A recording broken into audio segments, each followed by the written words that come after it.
사람들이 공룡에 대해서 가장 잘못 알고 있는 사실들이 무엇인지 아시나요? 수십 년 동안 쌓여온 잘못된 상식들 때문에 우리는 이 거대한 선사시대 생명체들을 완전히 다른 모습으로 상상하며 살아왔습니다.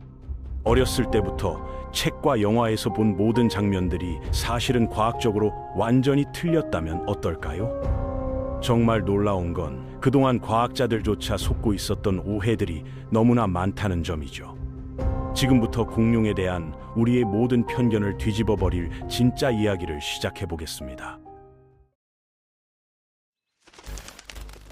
아이들에게 공룡 그림을 그려보라고 하면 10중 8구 거대한 덩치에 무시무시한 괴물을 그릴 텐데요. 사실 이건 코끼리를 보고 모든 포유동물이 다 거대하다고 착각하는 것과 마찬가지죠.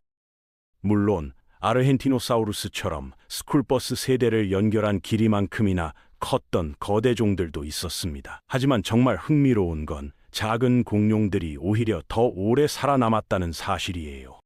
예를 들어 칠면조 정도 크기였던 마이아사우라 같은 소형 포식자들은 수백만 년 동안 생태계를 지배하면서 인류가 존재한 기간보다도 훨씬 더 오래 번영했거든요. 작은 몸집이 생존에 훨씬 유리했던 이유는 생각해보면 당연합니다. 환경이 바뀌거나 먹이가 부족해질 때 하루에 수백 킬로그램의 먹이가 필요한 거대한 공룡보다는 몇 마리의 곤충이나 작은 동물로도 버틸 수 있는 소형 공룡들이 살아남을 확률이 훨씬 높았으니까요. 최근 연구 결과들을 보면 이런 소형 공룡들이 예외가 아니라 오히려 표준이었다는 증거들이 계속 나오고 있어요. 우리가 잘 아는 거대 공룡들은 마치 현대의 기린이나 코끼리처럼 특별한 경우였던 거죠. 보통의 공룡들은 말이나 소 정도 크기이거나 그보다도 훨씬 작았답니다. 박물관에 전시된 거대한 뼈들만 보고 모든 공룡이 컸다고 생각한 우리의 착각이었어요. 사실 마이크로랩터라는 공룡은 까마귀만 했고 콤프소그나투스는 닭 정도 크기였거든요. 이런 작은 공룡들이 실제로는 생태계에서 가장 중요한 역할을 담당했던 것으로 보입니다. 공룡의 크기만큼이나 잘못 알려진 게 바로 그들의 움직임입니다. 대부분의 사람들은 공룡을 꼬리를 질질 끌면서 느릿느릿 기어다니는 거대한 도마뱀으로 상상하시겠지만 이건 정말 엄청난 오해예요. 전 세계에서 발견된 수많은 공룡 발자국 화석들 중에서 꼬리 자국이 남은 경우는 단 하나도 없거든요. 이게 무슨 의미인지 아시나요? 공룡들은 꼬리를 땅에 끌고 다니지 않았다는 뜻입니다. 대신 꼬리를 완벽한 균형추로 사용해서 마치 올림픽 체조 선수처럼 우아하고 정확한 움직임을 보여줬죠. 벨로시랩터의 꼬리는 특수한 힘줄과 뼈로 이루어진 탄소 섬유 막대 같은 구조로 되어 있어서 고속으로 달리면서도 급격한 방향 전환이 가능했습니다. 더욱 흥미로운 건 일부 용각류 공룡들의 꼬리였어요. 디플로도쿠스 같은 거대한 공룡의 꼬리는 생물학적 채찍 역할을 했는데 끝부분으로 갈수록 척추뼈가 점점 작아지면서 자연스러운 채찍 구조를 만들었거든요. 이 꼬리를 빠르게 휘두르면 실제로 음속 장벽을 깨뜨릴 수 있었다고 해요. 포식자 입장에서는 갑자기 손익붐 소리가 들리면서 엄청난 충격을 받았을 거예요. 티라노사우루스의 꼬리도 마찬가지로 거대한 방향타 역할을 했는데 이런 완벽한 균형 시스템이 없었다면 무언가를 쫓아가다가 앞으로 넘어질 수밖에 없었을 거예요. 공룡의 속도에 대해서도 완전히 잘못된 상식들이 널리 퍼져 있습니다. 주라기 공원에서 티라노사우루스가 지프를 쫓아가는 장면이 과장된 게 아니라 오히려 실제보다 느리게 표현된 거였어요. 어떤 공룡들은 정말 말도 안 되는 속도로 달릴 수 있었거든요. 카르노타우루스는 최대 시속 58km까지 달릴 수 있었는데 이건 우사인 볼트보다도 빠른 속도예요.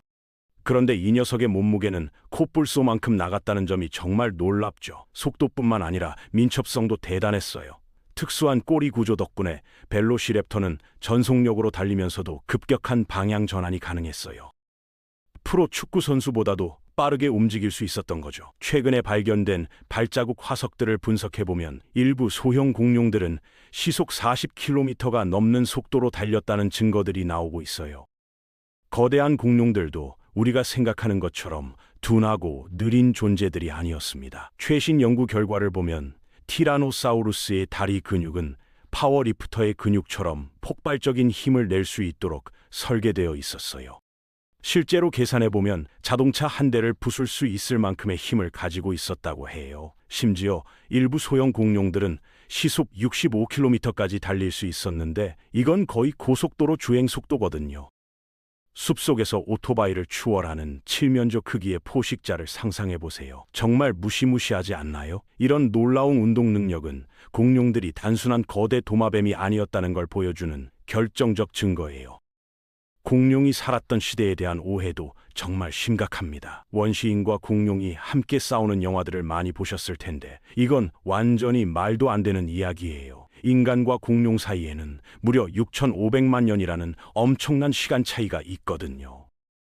이게 얼마나 긴 시간인지 실감하기 어려우시겠지만 지구의 역사를 24시간으로 압축해서 생각해보면 공룡은 오후 2시경부터 오후 11시 40분까지 지배했고 인간은 오후 11시 58분에 겨우 나타났어요. 겨우 18분 차이로 놓친 거죠. 이 시간 차이가 얼마나 엄청난지 다른 예로 설명해 드릴게요. 만약 여러분이 $1를 받고 매일 2배씩 늘려간다면 6,500만 일 후에는 지구상의 모든 돈보다도 더 많은 돈을 갖게 될 거예요. 더 놀라운 건 티라노사우루스와 스테고사우루스 사이의 시간 간격이 티라노사우루스와 우리 사이의 간격보다도 더 크다는 사실입니다. 스테고사우루스와 티라노사우루스 사이에는 8,500만 년의 시간이 흘렀지만 티라노사우루스와 우리 사이에는 6,600만 년밖에 차이가 나지 않아요. 하지만 너무 아쉬워하지 마세요. 사실 우리는 지금도 공룡을 보고 있으니까요. 점심에 드신 치킨이 바로 진화한 공룡이거든요. 이건 단순한 비유가 아니라 과학적 사실이에요. 새들은 공룡과 관련이 있는 게 아니라 진짜 공룡입니다. 수각류라고 불리는 티라노사우루스나 벨로시랩터와 같은 그룹에서 유일하게 살아남은 후손들이에요. 속이 빈 뼈에서부터 깃털, 알을 낳는 방식까지 새들은 공룡의 모든 특징을 그대로 가지고 있어요. 창밖에서 날아다니는 비둘기는 공룡의 먼 친척이 아니라 직계 후손인 거죠. 실제로 티라노사우루스와 참새는 티라노사우루스와 브론토사우루스보다도 더 가까운 관계예요. 공룡의 계보도를 보면 새들이 공룡 가족 나무에서 어떤 위치에 있는지 명확하게 알 수 있어요. 공룡은 멸종하지 않았고 단지 형태가 바뀌어서 지금도 우리와 함께 살고 있는 거예요. 공룡을 멸종시킨 원인에 대해서도 잘못 알려진 부분들이 많습니다. 보통 소행성 충돌 때문이라고 알고 계시겠지만 사실은 훨씬 복잡한 상황이었어요. 소행성이 떨어지기 전에 이미 지구 역사상 최대 규모의 화산 폭발이 일어나고 있었거든요. 현재의 인도 지역에서 일어난 데칸트랩 화산 활동은 미국 전체를 180m 두께의 용암으로 덮을 수 있을 만큼 엄청났어요. 이 화산들이 대기 중으로 뿜어낸 이산화탄소와 유황 때문에 기온이 급격하게 변하고 산성비가 내리면서 공룡들에게는 이미 지옥 같은 환경이 되어 있었던 거예요.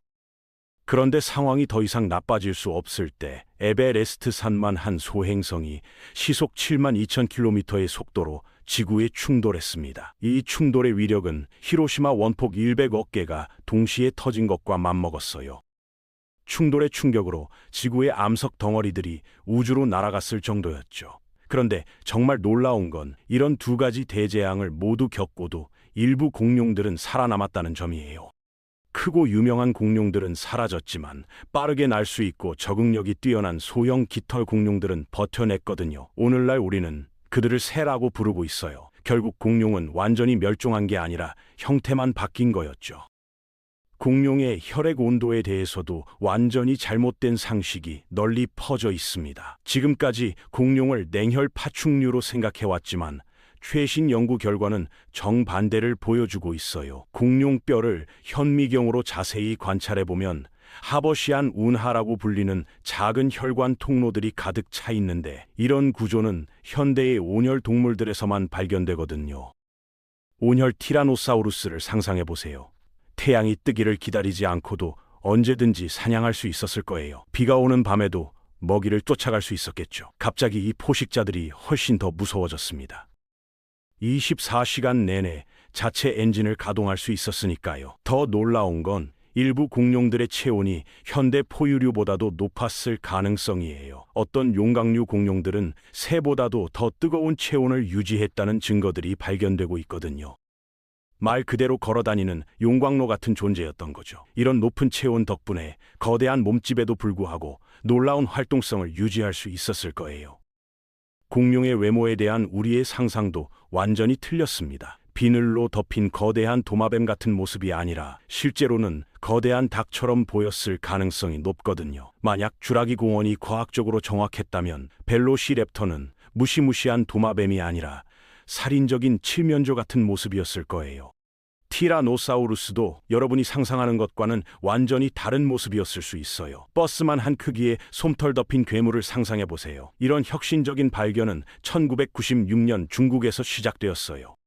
고생물학자들이 발견한 공룡 화석이 너무나 완벽하게 보존되어 있어서 몸의 세세한 부분까지 관찰할 수 있었는데 비늘 대신 깃털이 온몸을 덮고 있었던 거예요. 몇 개가 아니라 완전한 깃털 코트였죠. 그 이후로 지금까지 53종이 넘는 깃털 공룡들이 발견되었어요. 이들의 깃털은 단순한 털 같은 원시적 형태부터 완전한 깃털까지 다양했어요. 벨로시랩터는 팔의 깃털이 너무 잘 발달되어서 거의 날개 같았다고 해요.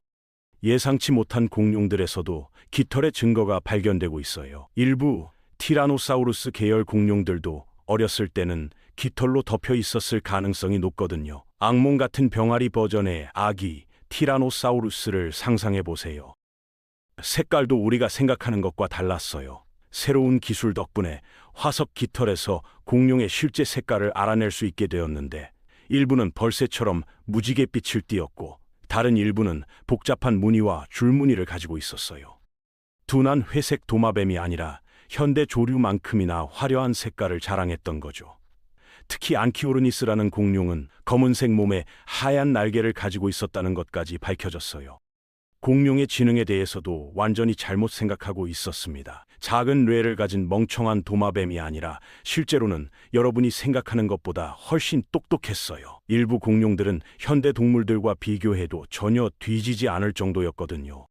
주라기 공원에서 랩터가 문을 여는 방법을 알아내는 장면을 기억하시나요? 최신 연구 결과를 보면 그게 그렇게 터무니없는 상상은 아니었던 것 같아요. 일부 공룡들은 돌고래보다 똑똑했고 특히 트로오돈이라는 종은 현대 영장류만큼 지능적일 수 있었거든요. 트로오돈의 뇌 대 몸무게 비율을 계산해보면 현대 포유류들도 질투할 만한 수준이에요. 과학자들이 처음 계산했을 때 결과가 너무 놀라워서 다시 확인해야 했을 정도였죠. 이 칠면조 크기의 포식자는 우리가 발견한 다른 어떤 공룡보다도 뛰어난 정보 처리 능력을 가지고 있었어요. 선사시대 지능에 대한 모든 통념을 뒤바꿔버린 거죠.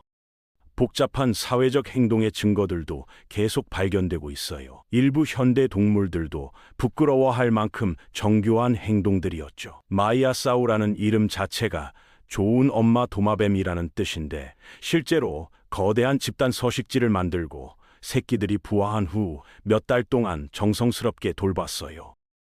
공룡 어린이집을 운영했다고 보면 돼요. 어린 공룡들 여러 마리를 성체가 지켜보는 화석 증거들도 발견되었거든요. 다른 공룡들이 먹이를 찾으러 나간 사이에 말이죠. 식물을 먹는 공룡들도 상당히 정교한 전략을 구사했어요. 파라사우롤로푸스 같은 공룡들은 복잡한 사회 계층을 가지고 있었고 속이 빈 벼슬, 천연 나팔처럼 사용해서 수 킬로미터 떨어진 동료들과 소통했어요. 공룡들만의 소셜 네트워크가 있었던 셈이죠. 정말 놀라운 건 집단 사냥을 했던 공룡들의 증거예요. 현대 늑대들과 비교해도 전혀 뒤지지 않을 정도로 조직적인 사냥 전략을 사용했거든요. 여러 세트의 발자국 화석들을 분석해보면 계획과 의사소통이 필요한 전술을 사용해서 자신들보다 큰 먹이를 잡기 위해 협력했던 랩터들의 모습이 그려져요. 무작정 덤비는 살인 기계가 아니라 선사시대 특수부대 같은 존재였던 거죠. 공룡이 수영을 할 수 없다는 편견도 최근에 완전히 뒤바뀌었습니다. 악어처럼 물속에서 기다리다가 티라노사우루스처럼 육지에서 쫓아올 수 있는 15m짜리 포식자를 상상해보세요. 최초로 확인된 수영 공룡인 스피노사우루스의 발견 과정은 할리우드 스릴러 같은 이야기예요. 1912년 이집트에서 독일 고생물 학자가 스피노사우루스 뼈를 발견해서 뮌헨 박물관으로 보냈는데 2차 대전 중에 연합군 폭격으로 표본이 파괴되어 버렸거든요. 수십 년 동안 스피노사우루스는 미스터리로 남아 있었죠. 그러다가 2014년 과학자들이 모로코 사막에서 놀라운 것을 발견했어요. 현대 펭귄 뼈처럼 무거운 밀도를 가진 공룡뼈였거든요. 공룡이 왜 무거운 뼈가 필요했을까요? 물속에 쉽게 머무르기 위해서였죠. 이건 가끔 물에 들어가는 공룡이 아니라 진짜 수영 전문가였어요. 스피노사우루스는 거대한 등지느러미, 보트노처럼 생긴 꼬리, 압력을 감지하는 기관들로 가득한 악어 같은 주둥이를 가지고 있었어요. 악어, 펭귄, 범선을 합쳐놓고 티라노사우루스보다 더 크게 만든 것을 상상해 보세요. 강에서 사냥하기 위해 완벽하게 설계된 몸이었고 아마도 올림픽 선수보다 더 빠르게 헤엄칠 수 있었을 거예요. 스피노사우루스만 그런 게 아니었어요. 다른 공룡들도 물속에서 편안하게 지낼 수 있었다는 증거들이 발견되고 있거든요. 일부 하드로사우루스는 물갈퀴가 달린 발과 헤엄치기에 완벽한 꼬리를 가지고 있었어요. 티라노사우루스조차도 수영을 잘했을 가능성이 있어요. 컴퓨터 시뮬레이션을 해보니 악어처럼 거대한 꼬리를 사용해서 물속에서 추진력을 낼 수 있었을 거라고 나왔거든요. 물속의 티라노사우루스라니 정말 무서운 상상이죠. 공룡을 되살리는 연구에 대해서도 말씀드릴게요. 주라기 공원의 호박 속 모기 방법은 효과가 없겠지만 과학자들은 훨씬 더 흥미로운 방법을 연구하고 있어요. 공룡을 직접 복제하는 대신 현대 조류에서 역공학을 통해 이미 공룡 얼굴을 가진 닭을 만들어냈거든요. 정말 농담이 아니에요. 사진도 있어요. 호박 방법이 불가능한 이유부터 설명드리면 DNA의 반감기가 약 521년이라서 수백만 년 후에는 완전히 사용할 수 없게 되거든요. 가장 최근의 공룡 화석도 6,600만 년 전 것이니까 계산해 보시면 아실 거예요. 온전한 공룡 DNA를 찾는 건 뿔 달린 유니콘을 탄 용을 찾는 것만큼이나 불가능해요. 하지만 과학자들은 포기하지 않고 창의적인 방법을 찾아냈죠. 새들은 살아있는 공룡이고 DNA에는 여전히 고대 유전 코드가 들어있어요. 보통은 꺼져 있는 이런 잠재적 유전자들을 활성화시키면 연구자들이 이미 부리 대신 공룡 같은 주둥이를 가진 닭을 만들어냈거든요. 정말 놀라운 건 과학자들이 티라노사우루스의 유명한 팔, 스테고사우루스의 등판, 트리케라톱스의 뿔을 만드는 유전자들을 찾아냈다는 점이에요. 이 모든 게 새 DNA에 여전히 숨어 있어요. 선사시대 설계도가 바로 우리 눈앞에 있는 셈이죠. 하지만 공룡 테마파크를 계획하기 전에 문제가 있어요. 스위치 하나 켜서 닭을 티라노사우루스로 바꿀 수는 없거든요. 과정이 엄청나게 복잡하고 제대로 된 공룡 같은 걸 만들려면 아직 수년은 더 걸릴 거예요. 게다가 시도해야 할지에 대한 윤리적 논쟁도 있고요. 진짜 살아있는 티라노사우루스를 만들어내는 게 과연 좋은 생각일까요? 영화에서 본 것처럼 말이죠. 티라노사우루스의 유명한 작은 팔에 대해서도 말씀드릴게요. 최신 연구에 따르면 그 팔들은 쓸모없는 부속물이 아니라 자동차를 들어올릴 만큼 강력했어요. 모든 사람이 티라노사우루스의 겉보기에 보잘것없는 팔을 비웃지만 사실은 전혀 보잘것없지 않았거든요. 각 팔은 길이가 약 90cm였고 보디빌더도 부끄러워할 만큼 근육으로 가득 차 있었어요. 몸통만 한 크기에 프로 레슬러 다리보다 두꺼운 뼈에 연결된 이두근을 상상해 보세요. 진화가 왜 티라노사우루스에게 그렇게 강력한 팔을 주면서도 너무 짧게 만들었을까요? 인간처럼 전문화된 직업 때문이었어요. 손으로 섬세한 작업을 할 필요가 없었던 거죠. 그들에게는 천연 황동너클 같은 무기가 필요했어요. 멀리 뻗기 위한 게 아니라 근거리 전투 피해를 위한 거였죠. 차를 부술 수 있는 물기 힘이 있을 때 긴 팔은 필요 없었어요. 강한 팔이 필요했던 거죠. 정말 흥미로운 건 그 팔에 또 다른 비밀이 숨어 있었다는 점이에요. 소켓 렌치처럼 거의 360도 회전할 수 있었고 엄청난 힘과 결합되면 티라노사우루스가 먹이를 잡고 고기 덩어리를 찢어낼 수 있는 비틀림 힘을 낼 수 있었거든요. 이제 그렇게 쓸모없어 보이지 않죠? 티라노사우루스 팔뼈에 대한 최근 연구를 보면 깊은 근육 상처에서 회복된 흔적들이 발견되었어요. 즉, 이 팔들이 실제로 심각한 행동을 했다는 뜻이죠. 과학자들은 이제 우리가 전혀 생각하지 못했던 용도에 필수적이었을 거라고 봐요. 강력한 팔은 티라노사우루스가 짝짓기 할 때 상대방을 붙잡는 데 도움이 되었을 수 있거든요. 이 영상을 가족 친화적으로 유지할 테니까 무슨 말인지 아시겠죠? 스테고사우루스의 뇌에 대한 이야기도 해볼게요. 엉덩이에 두 번째 뇌가 있다는 이야기를 들어보셨을 텐데 사실 그건 훨씬 더 신기한 이야기예요. 과학자들이 수년 동안 스테고사우루스 엉덩이에 두 번째 뇌가 있다고 생각했거든요. 맞아요. 그건 틀렸지만 실제 이야기는 훨씬 더 흥미로웠어요. 그들이 정말로 발견한 것이 공룡 생존에 대한 모든 걸 바꿔놓았거든요. 1800년대 고생물 학자가 스테고사우루스 골격을 바라보고 있었다고 상상해보세요. 핫도그 크기의 뇌를 가진 거대한 동물인데 엉덩이 근처에 두 번째 뇌처럼 의심스럽게 보이는 이상한 공간이 있었어요. 당연히 두 개의 뇌가 있다고 생각할 만하죠. 하나는 앞쪽에, 다른 하나는 뒤쪽에 말이에요. 하지만 현대 과학의 반전이 있었어요. 두 번째 뇌는 뇌가 전혀 아니었고 글리코겐체라는 것이었어요. 현대 새들도 가지고 있는 이건 기본적으로 힘든 시기를 대비해 에너지를 저장하는 생물학적 배터리 팩이에요. 그 글리코겐체는 다른 공룡들이 상상할 수 없는 환경에서 스테고사우루스가 살아남는 데 도움이 되었을 수 있어요. 내장된 비상식량 공급 장치가 있어서 몇 주 동안 버틸 수 있을 만큼 강력했거든요. 척추에 백업 발전기를 달고 다니는 것과 같았어요. 위치도 무작위가 아니었어요. 엉덩이 근처에 에너지 저장 장치가 있어서 스테고사우루스가 거대한 다리 근육과 유명한 꼬리 무기인 타가마이저에 전력을 공급할 수 있었거든요. 네, 그게 진짜 학명이고, 네, 파사이드 만화에서 따온 이름이에요. 과학도 때로는 유머 감각이 있어요. 타가마이저 꼬리의 위력은 정말 상상을 초월했어요. 스테고사우루스 등의 판들도 단순한 장식이 아니라 첨단 온도 조절 장치였어요. 심각한 생존 이점을 제공했거든요. 수년 동안 모든 사람이 그 거대한 등판들이 방패라고 생각했어요. 갑옷처럼 보였으니까요. 하지만 문제는 공격을 막기에는 너무 얇고 부서지기 쉬웠다는 점이에요. 실제로는 훨씬 더 흥미로운 무언가가 들어있었어요. 혈관들이 엄청나게 많았거든요. 순환계가 단순해 보일 정도로 조밀한 네트워크를 이야기하고 있는 거예요.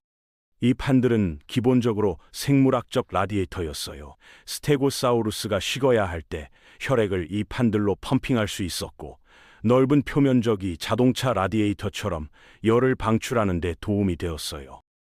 데워야 할 때는 태양 전지판처럼 태양을 향해 판들을 각도만 놓을 수 있었죠. 코끼리가 귀를 사용해서 체온을 조절하는 데 도움이 되는 것과 같은 원리예요. 정말 영리한 점은 판들이 온도 조절만을 위한 게 아니었다는 거예요.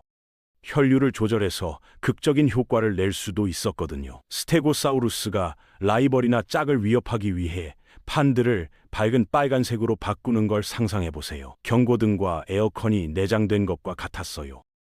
기본적으로 포드 F150의 초기 버전이었지만 훨씬 더 치명적이었죠. 과학자들은 CT 스캔을 사용해서 판의 내부 구조를 조사했고 혈관에만 사용되었을 수 있는 통로들을 발견했어요. 공룡 멸종에 대한 이야기도 해볼게요. 그들의 사라짐에 대해 들은 모든 게 진화의 실패라고 하는데 그건 완전히 틀렸고 진실은 여러분을 놀라게 할 거예요. 모든 사람이 공룡을 진화적 실패라고 생각하는 것에 정말 지쳤어요. 그들은 지구를 지배했거든요. 1억 6,500만 년 동안이나 말이에요. 인간은 약 30만 년 동안 지구에 존재했어요. 즉, 공룡이 지구를 지배한 기간이 우리보다 550배나 더 길었던 거죠. 공룡들은 단순히 살아남은 게 아니라 번영했어요. 작은 깃털 달린 포식자에서 지금까지 살았던 가장 큰 육상 동물까지 모든 것으로 진화했거든요. 정말 놀라운 건 공룡들이 여전히 여기 있다는 점이에요.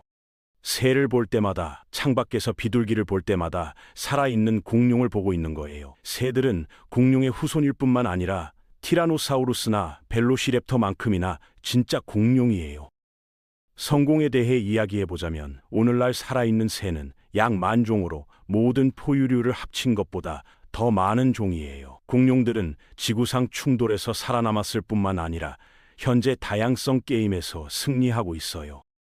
멸종된 것으로 추정되는 그룹치고는 나쁘지 않죠? 우리가 공룡을 실패작이라고 생각하는 유일한 이유는 살아남지 못한 공룡들에만 집중하기 때문이에요. 세이버투스 고양이가 멸종했다고 해서 포유류가 실패작이라고 말하는 것과 같거든요. 사실 공룡들은 너무나 성공적이어서 거대한 우주 암석조차도 완전히 없앨 수 없었어요. 다음에 누군가가 공룡이 진화의 막다른 골목이라고 말하면 그 말도 아마 틀렸을 거라고 상기시켜 주세요. 이런 오해들에서 우리가 배운 한 가지는 공룡이 우리가 상상했던 것보다 훨씬 더 인상적이었다는 점이에요. 그들은 단순한 거대 도마뱀이 아니라 놀라운 적응력과 다양성을 보여준 생명체들이었죠.